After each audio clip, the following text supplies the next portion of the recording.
influence of my father in particular has been dramatic because he was directly born in Italy. My mother's parents were born in Italy, so she was first generation. Very much influenced by the Italian heritage. My father was very proud of being Italian. He brought all of his traditions and his customs with him, and was very concerned about making sure that we understood what it meant to be Italian. In fact, when we were children, when people asked us what we were, we would always say Italian. If somebody said we were American, we'd say, no, we're not American. Those are the other people. And so we always were proud of the fact that we were Italians. We didn't even use the term Italian-American. We were Italians, they were Americans.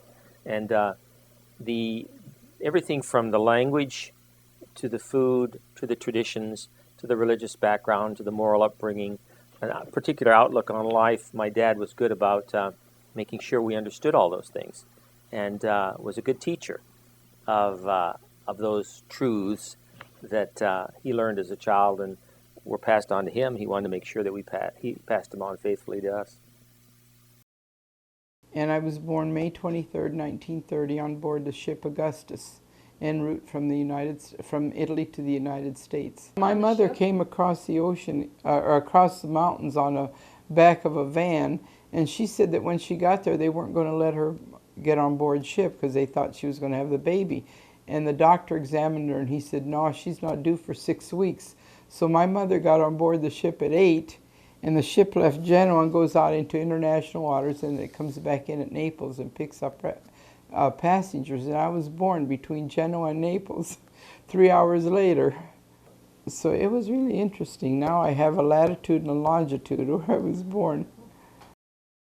Now, the story I have from my father is that he was so excited about his first train ride. Now, imagine this little 8-year-old boy having lived in this little hilltop village in Calabria all of his life. His first chance to ride a train. So he gets on the train, rides the train all the way to Naples. And he's so excited that he rides the train with the window down and his head hanging out of the train window. And back in those days, of course, there would have been great volumes of black smoke coming out of the train.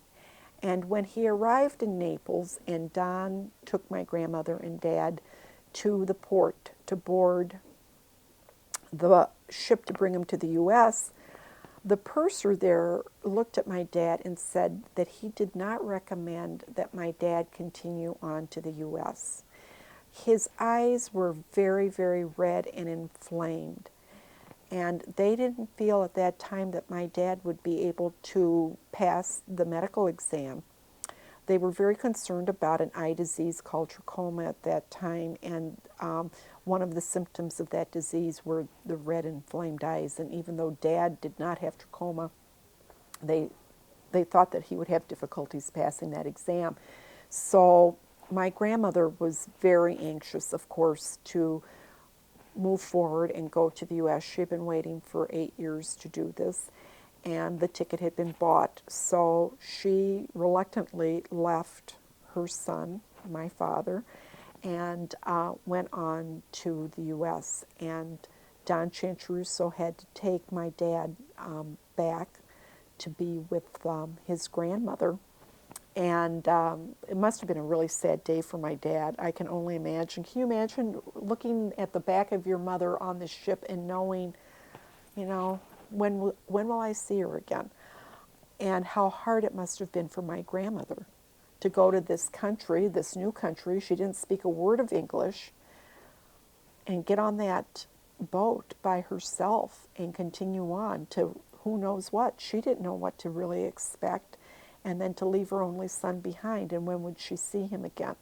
Well, it does have a really happy ending. I'm so thrilled. The story has a happy ending because 3 months later, my great-grandmother was able to bring my father with her and Don Chantarusso to the U.S. And they did that, and they landed in New York, went through Ellis Island, passed all the exams, and on the other side of the Ellis Island gate was my dad's uncle, Pete Tercy, waiting for his own mother and his nephew and for Don Chantarusso, and then he brought them back to Iowa. So he was finally reunited. And the first time he saw his dad was when he was either 8 or 9 years old. The wives always dreaded when they heard the mine whistle blow between shifts. Like say somebody got killed at 10 o'clock in the morning, they'd blow the whistle and everybody'd come out of the mine. One Italian American woman who lived near Numa, Antonio Serrato, I believe her name was. She said looking back on her life, she was 89, I think, when I interviewed her. And she said, looking back, she just couldn't realize that she had worked so hard, that she would start at 5 in the morning and work all day long. She had 4 or 5 children. She had about 3 boarders at the time. She milked 12 cows a day.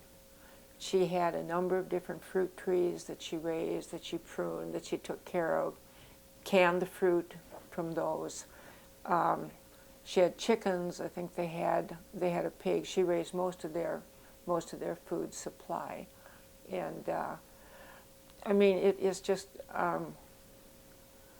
what can I say? It just had to be a tremendous amount of work, and yet when I said something to her about that fact, she said, "Oh yes," but she said, "If I had stayed in Italy, I'd be dead by now." And I said, well, what do you mean? Oh, she said, I would have had to work so much harder in Italy. As far as I've seen and hear, this country is the greatest country in the world. Like I told you before, when I seen the Statue of Liberty, we were still on the ship at the time. We were just getting closer all the time. I got goose pimples because I studied something about the Statue of Liberty when I was in school in Italy. And believe it or not, I couldn't have done what I did, neither could Joe done what he did if he was living in Terravecchia today. We lived in a mining camp. For the first few years, we lived in a house with other people. I don't remember who they were. Then we moved to a house of our own. It was a house owned by the camp, by the coal mine. We had, my mother and father took in boarders. We usually had 1 or 2 people, 1 or 2 other Italian coal miners living in the house with us. In fact, I would say for 5 or 6 years, I probably shared a bed with one of these adult men. That's the way it was back then. Did you know that I got a certificate from the Navy? I done work to the business at the Trident submarine business. You know, there's 4 businesses, one in Bremerton, Washington, and one in Kings Bay, Georgia, and we done building there. And I was sure I'm going to get a certificate and show it to you. As a matter of fact, I got it hanging on the wall, but I got a copy. I want to give it to you. And who would have thought that a kid from Riva Risotto, Italy, would do work on a Trident submarine business? Just think of this, the mentality all the time. My grandpa, here in America, my grandma in Italy, sent 2 kids, not even 10 years old, over here. Put them in the boat with strange people. Go meet your father over there in America. That's the mentality of that time. I don't know how, I don't even know how some people survived it. You know. But we were lucky. I was lucky. I was one of the lucky ones, so was my sister. My dad had a friend that he owed $75 to. Because when we moved from Highbridge to Madrid, Dad had $150. And 75 of it was he paid for the house and $75 for the lot, but he didn't have the $75 to move it. So this guy by the name of Tamburini And my dad always says, son, he says, I want you to look up Tamburini and pay him back that $75. So when that little town was liberated, which was on top of a mountain, well, I drove up there and found him and paid him back that $75. And that made my dad happy.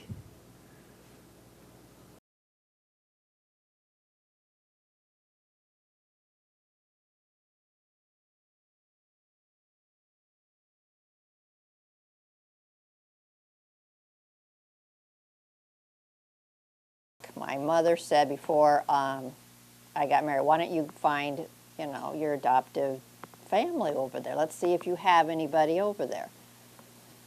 I said, why? I have a good family here.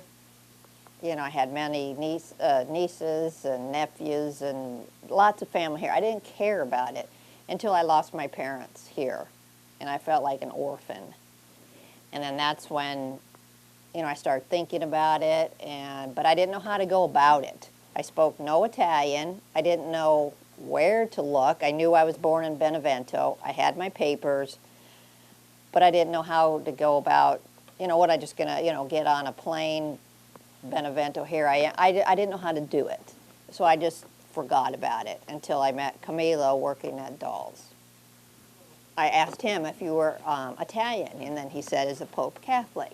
And then we just started talking about that. He said, let me see your stuff. And I took my box that my mom had since I was little. All he went with is my parents' name, my birth date, or birth city, and my name. He made a few phone calls, and he found them. I mean, it was a miracle. I didn't know who was over there. I figured being Italian Catholic, I would have brothers and sisters, but I didn't know. And that's how we found him. I have 3 brothers and a sister, many nieces and nephews and aunts and uncles.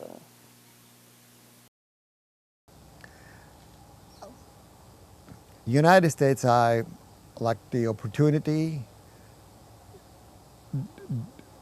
the freedom that we have in this country, the